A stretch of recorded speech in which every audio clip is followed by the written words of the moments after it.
Hello friends, welcome to my channel Technical Arquen. Myself Arnab Kundu. Today's topic computer memory. So go for it. Now I am going to discuss on memory unit of a computer system. Okay? Any storage unit of a computer system is ranked according to the following criteria. What the criteria? The first one is your access time. Second one is your storage capacity, and third one cost per bit of storage. So what is access time? This is the time required to locate and retrieve stored data from the storage unit in response to a program instruction. A fast access time is preferred for primary memory is concerned. Okay. Now the storage capacity. It is the amount of data that can be stored in the storage unit. A large capacity is desired. Okay. And the third point, cost per bit of storage. At an obvious goal is to minimize this cost. Okay. Based on the three criteria, whatever I am already discussed, storage units are basically of two types. What are they? First one is your primary storage unit. Second one, secondary storage unit. Okay. As compared to secondary storage units, primary storage units have faster access time, smaller storage capacity, and higher cost per bit of storage. Okay. Actually, primary storage unit, those units where data can be stored for temporary basis, whereas secondary storage unit is concerned, the data are stored for permanent basis. Now, primary storage is usually referred to as random access memory, or you can say RAM. Okay. Why? Because it is possible to randomly select and use any location of this memory to directly store and retrieve data and instructions. Each separate location inside the memory is as easy to access as any other location and takes the same amount of time. It is also referred to as read-write memory because information can be read from a RAM and can also be written into it. Okay. This memory can also called volatile memory. Why? Because the data stored here for temporary basis. When the power supply is switched off for your computer is concerned, the data is no more there. That's why it's called also volatile or temporary memory. Okay. And should remember the RAM is our primary memory. Okay. Now what is ROM? A ROM, or known as read-only memory, is one in which information is permanently stored. Okay. The information from the memory can only be read and it is not possible to write fresh information into it. This is the reason why it is called ROM. When the power supply of the computer is switched off, the information stored inside a ROM is not lost. Okay. Such memories are also known as field stores or permanent stores. So actually within the ROM there is a program which is known as bootstrap program, which is need every time when we power on of our computer. Now we have discussed the types of ROM. Actually we already told the ROM is a permanent storage and it is only a read-only memory. But what happened? For any modification, whatever the program or code stored into there, it's not possible for normal ROM is concerned. So that's why the new types of ROM came in the market, and they are PROM, which is known as programmable read-only memory.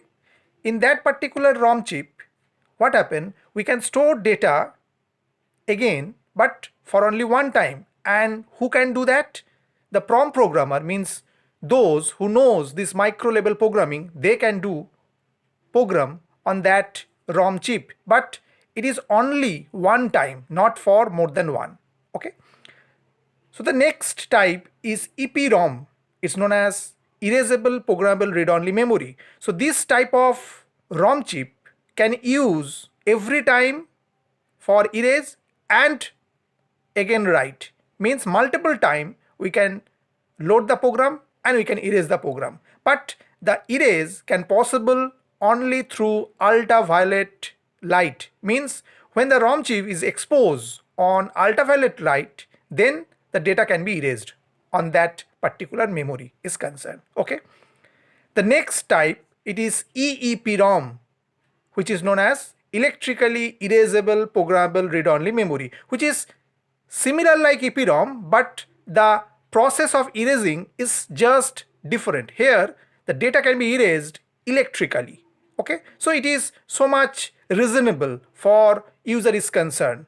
Okay, so the example of EPROM chip nowadays we can use, which is a pen drive. Means a pen drive is nothing but a EEPROM chip. Okay. Now we discuss on cache memory. So what is it? A special very high speed memory is sometimes used to increase the speed of processing by making current programs and data available to the CPU at a rapid rate. Okay, as we may aware that CPU speeds are quite high compared to the access time of main memory. In many situations, the performance of the processors are limited due to the slow speed of the main memory. A technique used to compensate for the mismatch in operating speeds is to employ an extremely fast small memory between CPU and main memory whose access time is close to the processing speed of the CPU. This type of memory is called high speed buffer or cache memory. Okay. Now we discuss on registers. It is also another memory unit. Okay. As the instructions are interpreted and executed by the CPU, there is a movement of information between the various units of a computer system. Okay. In order to handle this process satisfactorily and to speed up the rate of information transfer, the computer uses a number of special memory units called registers. Should remember, these registers are not considered as a part of the main memory and are used to retain information on a temporary basis. Okay. Now we discuss the various types of registers. What are they? The number one, memory address register. And what it does? It holds the address of the active memory location. Okay. Number two, memory buffer register. It holds information on its way to and from memory. Number three, program control register. It holds the address of the next instruction to be executed. Number four, accumulator register. It accumulates results and data to be operated upon. Number five, instruction register. It holds an instruction while it is being executed. And number six, input output register. It communicates with the I/O devices. Okay. Now we discuss on secondary storage. Okay. Storage devices with very fast access times such as semiconductors are generally chosen for the design of main memory.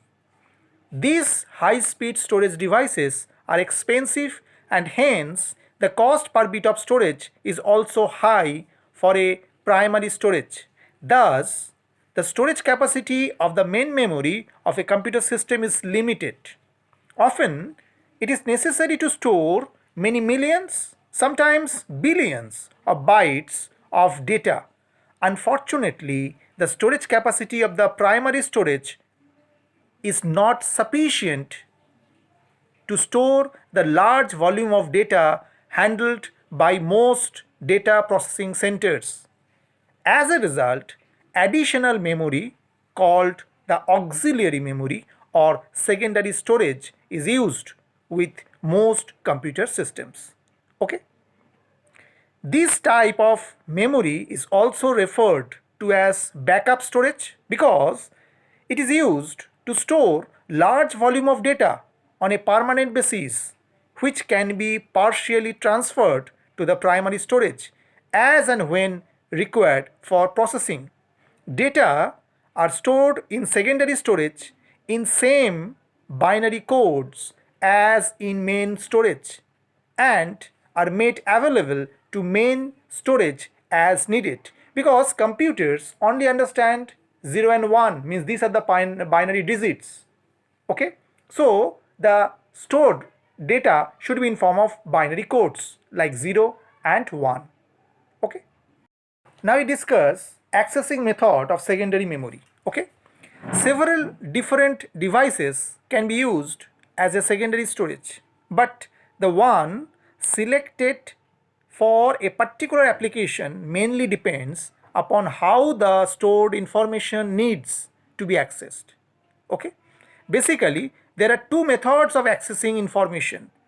Number one, sequential access or serial access, and number two, direct access or random access. So what is sequential access or serial access? Means the data can be accessed one after another. Means it is should be done in serially. Okay, but in case of direct access or random access, the data can be accessed anywhere according to the direct access or random access algorithm is concerned. Okay.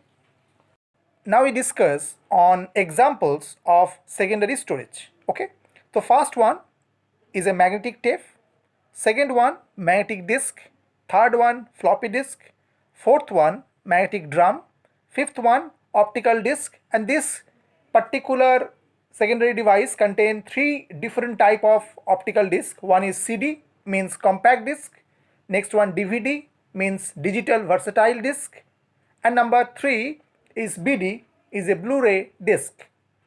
Is pen drive, external hard drive, which is also have the two different types. One is your magnetic hard drive or SSD, means solid state drive.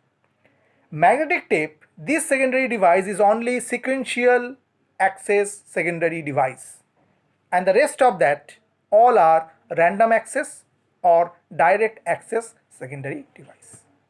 Okay. I hope that you have understood this topic. More videos, keep watching my channel Technical Arquin and press the bell icon. Thank you.